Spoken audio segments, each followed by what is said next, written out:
भारतीय टीम का पहला गेंदबाज जिसने निचले क्रम पर गेंदबाजी करते हुए पाकिस्तान के झटके थे 3 विकेट। यह खिलाड़ी जब तक भारतीय टीम के साथ रहा जीत का प्रतिशत 80.39 का रहा। भारतीय टीम का वह खिलाड़ी जो क्रिकेट से छोड़ चुका था आस, कमेंट्री में आजमा रहा था हाथ, एक फोन से बदल दिया सब कुछ। बड़े बल्लेबाजों के लिए अबूझ पहेली है यह गेंदबाज। भारतीय टीम का वह खिलाड़ी जो बड़ा ही शांत स्वभाव का है। इस खिलाड़ी ने अपने मेहनत के दम पर वह मुकाम हासिल किया जिसे पाने के लिए खिलाड़ी घंटों मैदान में पसीना बहाते हैं। इस खिलाड़ी को भारतीय टीम में मौका तब मिला जब खिलाड़ी एक मुकाम की ओर आगे बढ़ चुका होता है, लेकिन जब यह खिलाड़ी बल्ले पकड़कर मैदान पर उतरा तो भारतीय फैंस के दिलों में राज करने लगा।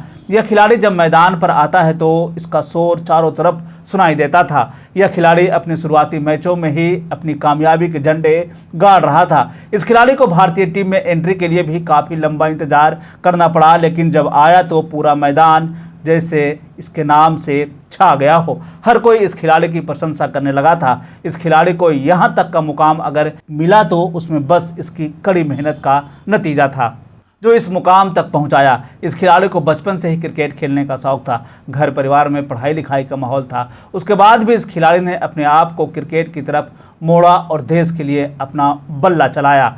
इस खिलाड़ी के बारे में यह भी कहा जाता है कि जब यह भारत के लिए खेला ज़्यादातर मामलों में भारत की टीम को जीत मिली है। पूरे प्रकरण को लेकर जो आंकड़े बताते हैं उसमें 80% मैचों में भारत की जीत मिली है। इसीलिए कहा जाता है कि यह खिलाड़ी भारतीय टीम के लिए लकी चैम्प साबित हुआ था। इस खिलाड़ी का नाम है केदार जाधव।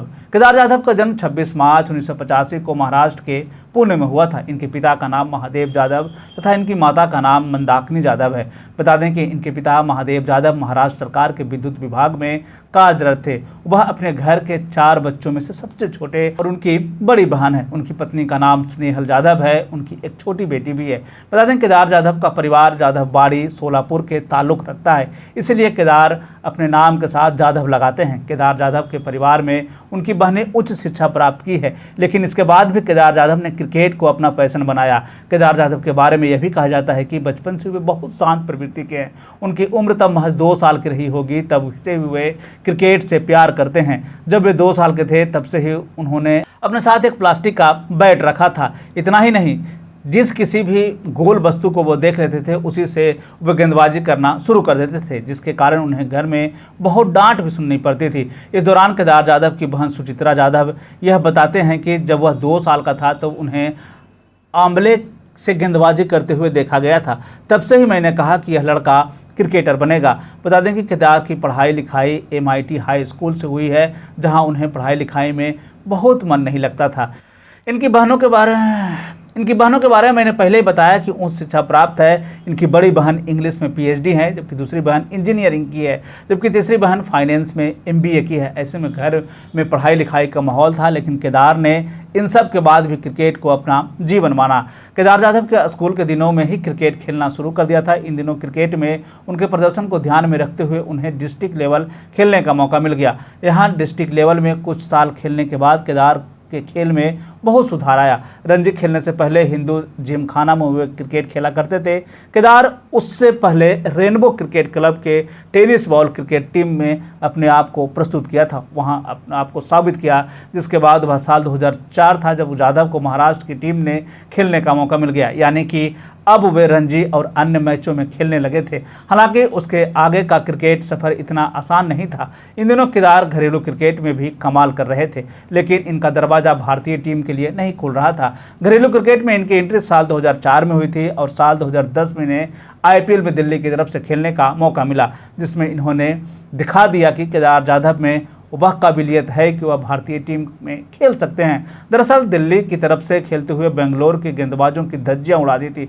महज 29 गेंदों में 50 की कमाल की पारी खेली। पहले ही मैच में वो कर दिखाया था कि बल्लेबाज की सोच से परे की चीज़ थी। खैर, जाधव ने यह दिखा दिया कि अब उन्हें इग्नोर नहीं किया जा सकता। जाधव को महाराष्ट्र की अंडर 19 टीम में अपनी जगह बनाने में कामयाब रहे, जो कि उनके आगे के जीवन के लिए काफ़ी महत्वपूर्ण रहा। हालांकि साल 2012 में महाराष्ट्र की तरफ से खेलते हुए उन्होंने रणजी मुकाबले में 327 रन बनाए थे। यह उनके क्रिकेट कैरियर का पहला 13 शतक था। इतना ही नहीं, इस तरह के स्कोर बनाने वाले में मुंबई के दूसरे बल्लेबाज थे। जाधव ने उत्तर प्रदेश के खिलाफ इस तरह का प्रदर्शन देखने को मिला था। जाधव को इस प्रदर्शन के बाद यह उम्मीद की जा रही थी कि उन्हें भारतीय टीम में जगह मिल जाएगी, लेकिन ऐसा ना हो सका। उनकी उम्मीदों पर पानी फिर गया। हालांकि जाधव ने उम्मीद जारी रखा और साल 2013-14 के रणजी ट्रॉफी में जाधव का शानदार प्रदर्शन फिर से देखने को मिला।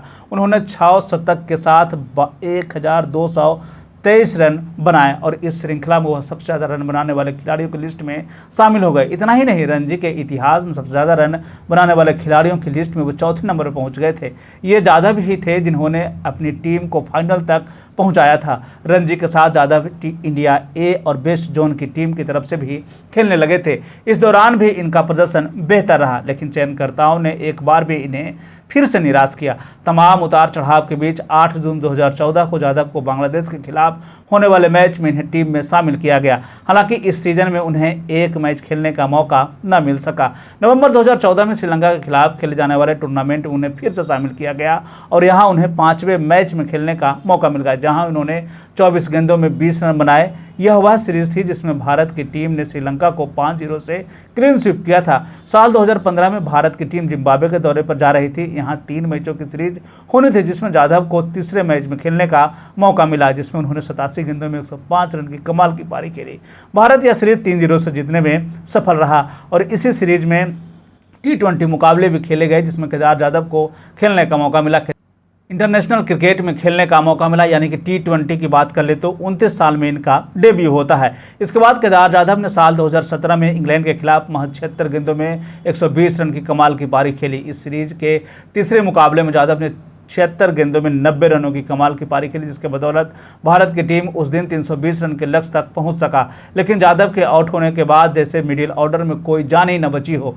यह मैच भारत को हारना पड़ा। सीरीज समाप्त होने के बाद मैन ऑफ द मैच के खिताब से इन्हें नवाजा गया। इस पूरे सीरीज में उन्होंने 332 रन बनाए और इसी साल इंग्लैंड में खेले गए चैंपियन ट्रॉफी में भी इन्होंने खेलने का मौका मिला, जिसमें इन्होंने अपने बल्ले से कमाल दिखाया। साथ ही साथ गेंदबाजी में भी निखार देखने को मिला। कहते हैं इंटरनेशनल टीम के साथ जुड़ने के बाद इनमें एक अलग ही पैनापन देखने को मिला था। साल 2017 में द टाइम्स ऑफ इंडिया के top 20 most deservable man of the Maharashtra में इन्हें 7वें स्थान पर रखा गया था। इसके बाद साल 2018 में उन्हें IPL 2018 की चेन्नई सुपर किंग्स ने 7.8 करोड़ रुपए में अपनी टीम में शामिल किया, लेकिन शुरुआती मैच में हैमस्ट्रिंग के कारण टूर्नामेंट से बाहर हो गए। केदार जाधव पहले ऐसे भारतीय गेंदबाज हैं जिन्होंने 7वें या उससे निचले क्रम पर गेंदबाजी करते हुए पाकिस्तान के खिलाफ 3 विकेट झटके हैं। साल 2016-17 के सीजन में उन्होंने RCB की तरफ से बल्लेबाजी करते हुए 300 से अधिक रन बनाए। इस दौरान इनका स्ट्राइक रेट 142.66 का रहा था। इन दिनों को याद करते हुए केदार जाधव बताते हैं कि मैं पूरी तरह से आश्चर्यचकित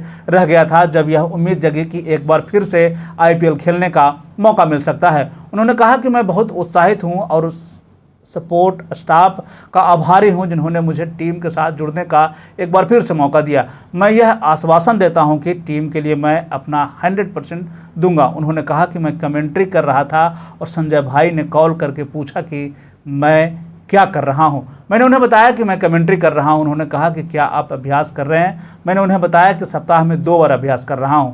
इसके बाद उन्होंने मेरे फिटनेस के बारे में पूछा तो मैंने कहा कि मैं नियमित तौर पर जिस तरह से जाता हूं उस तरह से करता हूं। इसके बाद उन्होंने मुझसे फिटनेस के बारे में और पूछा, तब मैंने कहा कि मैं नियमित तौर पर जिम जा रहा हूं और अपने होटल में के भी जिम का इस्तेमाल करता हूं। इसके बाद संजय ने मुझसे समय मांगा और कहा कि वह दोबारा कॉल करेंगे, वह दोबारा फ़ोन करेंगे। इसके बाद जाधव बोलते हैं कि यही वह समय था जब मुझे लगा कि RCB की तरफ से खेलने का मौका मिल रहा है। यह वह दौर है जब जाधव अपने घरेलू क्रिकेट में 92.5 दिनों के रन औसत से 2 शतक और 2 अर्धशतक के बदौलत 555 रन बनाए थे।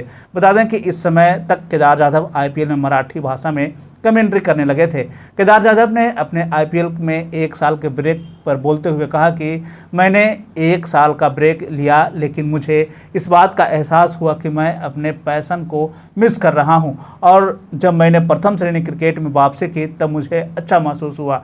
यह कुछ ऐसी ही भूख थी जो मुझे 20-22 साल की उम्र में हुआ करती थी। इसके बाद ही मैंने यह महसूस किया कि अब मैं हर स्तर पर दोबारा खेल सकता हूं। मैं इसके लिए तैयार हूं। साल 2022 में केदार जाधव को आईपीएल खेलने का मौका नहीं मिला और इस साल नीलामी में भी वो नहीं बिक सके। हालांकि 2023 में आईपीएल में आरसीबी की तरफ से बल्लेबाजी और गेंदबाजी करते हुए दिखाई दिए। रणजी ट्रॉफी 2022-23 के केदार जाधव ने महाराष्ट्र के लिए शानदार बैटिंग करते हुए 283 गेंदों में 283 रन बनाए।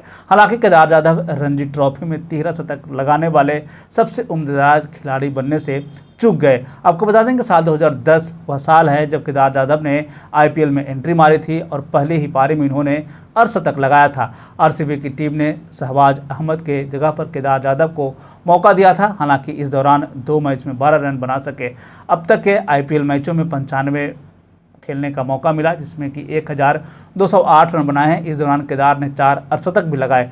केदार जाधव के क्रिकेट करियर की बात कर लें तो वनडे में अब तक 73 मैच खेलने का मौका मिला, जिसमें इन्होंने 1389 रन बनाए। इस दौरान इनका हाई स्कोर 120 रहा है। इस दौरान इन्होंने 2 शतक और 6 अर्धशतक भी बनाए। उन्होंने गेंदबाजी करते हुए 27 विकेट भी अपने नाम दर्ज किया।